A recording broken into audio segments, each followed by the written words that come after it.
اعوذ باللہ من الشیطان الرجیم بسم اللہ الرحمن الرحیم۔ السلام علیکم۔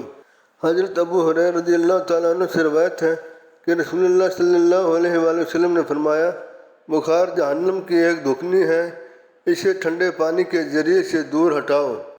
حضرت اسماء بنت ابو بکر رضی اللہ تعالیٰ عنہ سے روایت ہے کہ جب کسی بخار والی عورت کو ان کے پاس لایا جاتا تو وہ پانی طلب فرماتی اور اسے اس مریض عورت کے گریبان میں ڈال دیتی اور فرماتی تھیں، نبی کریم صلی اللہ علیہ وآلہ وسلم نے فرمایا، اسے پانی کے ذریعے سے ٹھنڈا کرو، اور فرمایا یہ جہنم کے بھاپ میں سے ہے۔ حضرت ابو ہریرہ رضی اللہ تعالیٰ عنہ سے روایت ہے کہ نبی کریم صلی اللہ علیہ وآلہ وسلم ایک بیمار کی عیادت کے لیے تشریف لے گئے جسے بخار تھا۔ حضرت ابو ہریرہ رضی اللہ تعالیٰ عنہ بھی ساتھ تھے۔ رسول اللہ صلی اللہ علیہ وآلہ وسلم نے مریض سے فرمایا، خوش ہو جاؤ، اللہ تعالیٰ فرماتا ہے، بخار میری آگ ہے جسے میں دنیا میں اپنے مومن بندے پر مسلط کرتا ہوں تاکہ آخرت میں جہنم کے عذاب کے عوض اس کا حصہ اس بخار کو قرار دیا جائے۔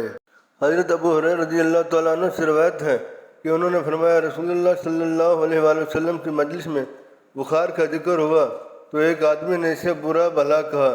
نبی کریم صلی اللہ علیہ وآلہ وسلم نے فرمایا، اس بخار کو برا نہ کہو، اس سے گناہ اس طرح دور ہو جاتے ہیں جس طرح آگ سے لوہے کی میل کچیل دور ہو جاتی ہے۔